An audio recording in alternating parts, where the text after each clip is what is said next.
Assalamualaikum warahmatullahi wabarakatuh. Before starting this presentation, I would like to thank Mr. Muhammad Adriana Gafar as a teacher for discussing this regarding the chance of success in the presentation.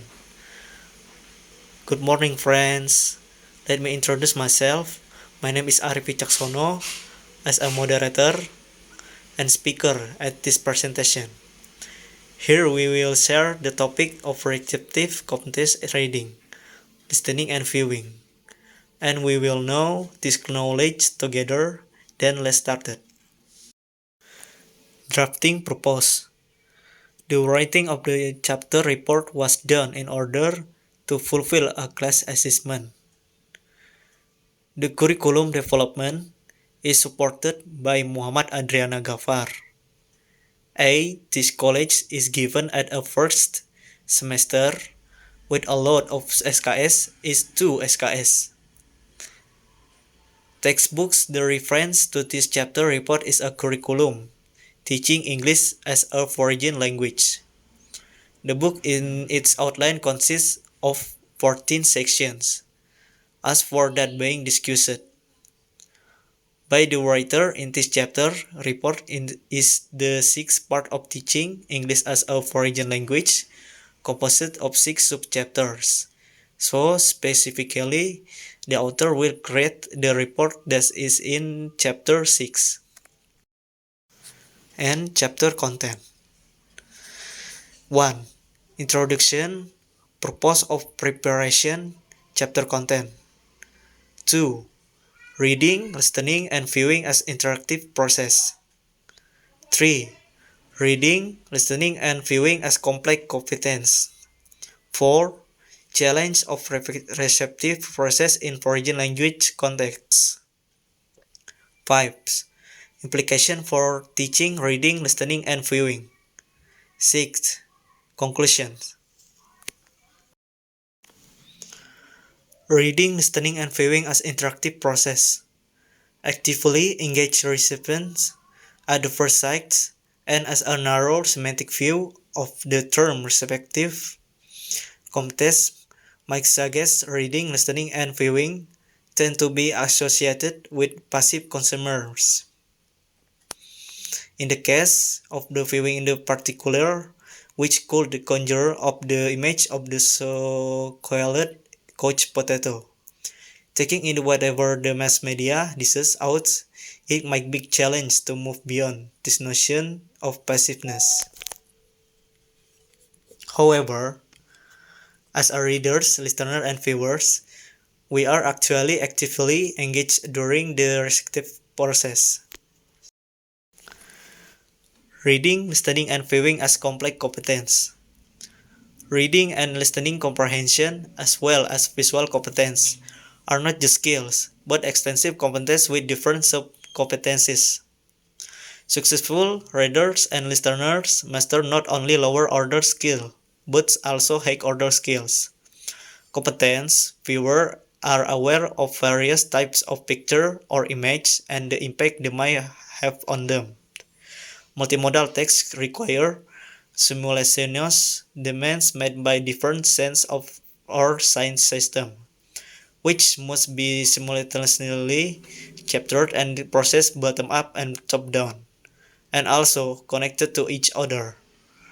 Non-linear digital text can be classified as individual interlinked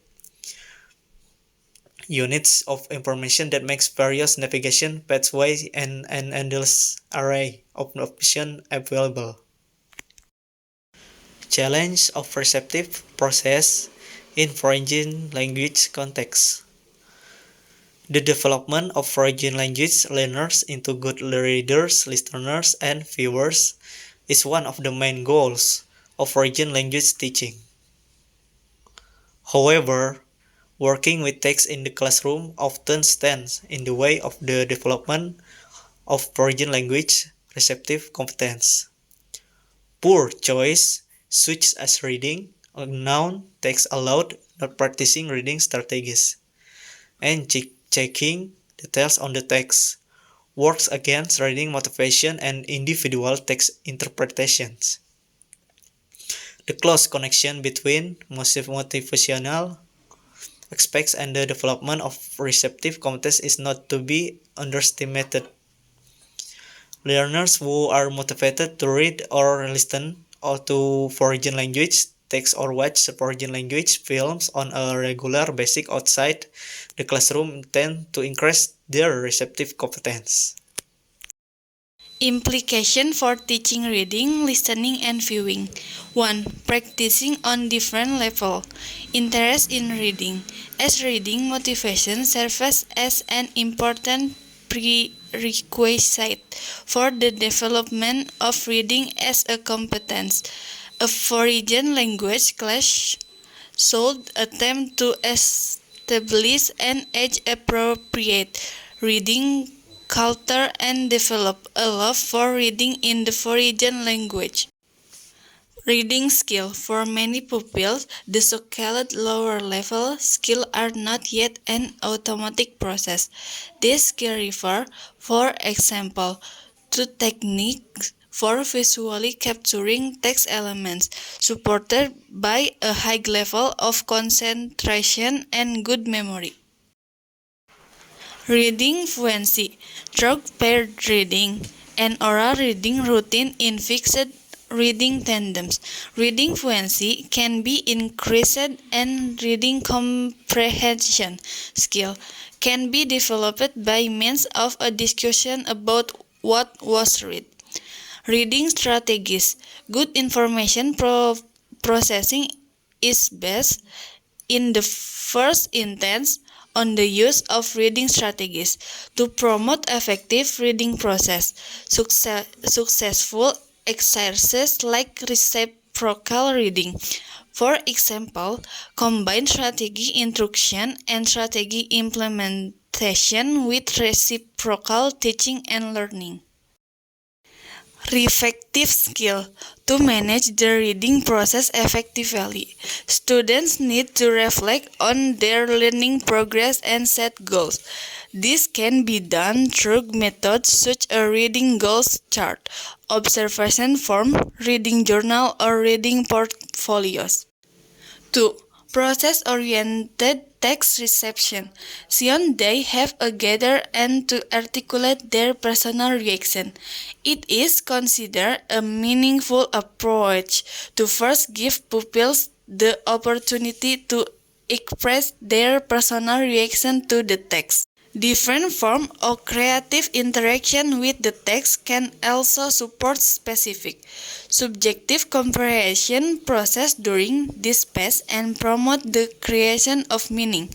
For example, through testing hypotheses already built in the pre-phase. 3. Different genres, goals, purposes, and strategies relate to reception. The choice of methods used by a teacher to support the development of receptive competencies depends on the genre of the text and the specific reading, listening, or viewing goals pursued. The main goal of the foreign language classroom is to prepare learners to communicate in a variety of everyday situations. Therefore, everyday texts like brochure, articles, schedule, poems, maps, diagram, radio interview, loudspeaker, announcements, TV news, documentaries, vlog, or theater performance should be part of the foreign language classroom experience. Reading, listening, and viewing can all aim at different receptive goals, which can be achieved using different receptive strategies and techniques. Question of assessment. Assessing the performance of learners in reading, listening, and viewing comprehension post-challenge. Both product-oriented and process-oriented tasks should be included in assessing pupils' performance. Closed and half-open text focus particularly on learners' lower-level skills. Story reproduction, question on the text, discussion on a statement made in a text, comparison of content from the text with previously formed opinions, and creative text like transforming text into new forms or scanning representation are possible activities. When working with text, activities should be included that evaluate language comprehension and demand little or no language production in the foreign language. And next, conclusions. Competence in foreign language classroom should be addressed in an integrated manner, combining both receptive and productive competence. Visual competence is essential for language comprehension and training individual speaking skills. Educational standards in Germany articulate the need for developing an overarching text competence that goes beyond functional communicative competence. Developing intertextual and intermedial competence enables learners to recognize the manner in which text and utterances are intertwined in various discourse. Ultimately, an overarching foreign language discourse skill set is needed to link or position learners' own utterance in a reflective manner with a discourse framework. I think this is the end of the presentation, guys. But before that, I will open questions and answers in the WhatsApp group. From here, I hope I can explain the topic well and apologize if there are any wrong words from us. We say thank you. Assalamualaikum warahmatullahi wabarakatuh.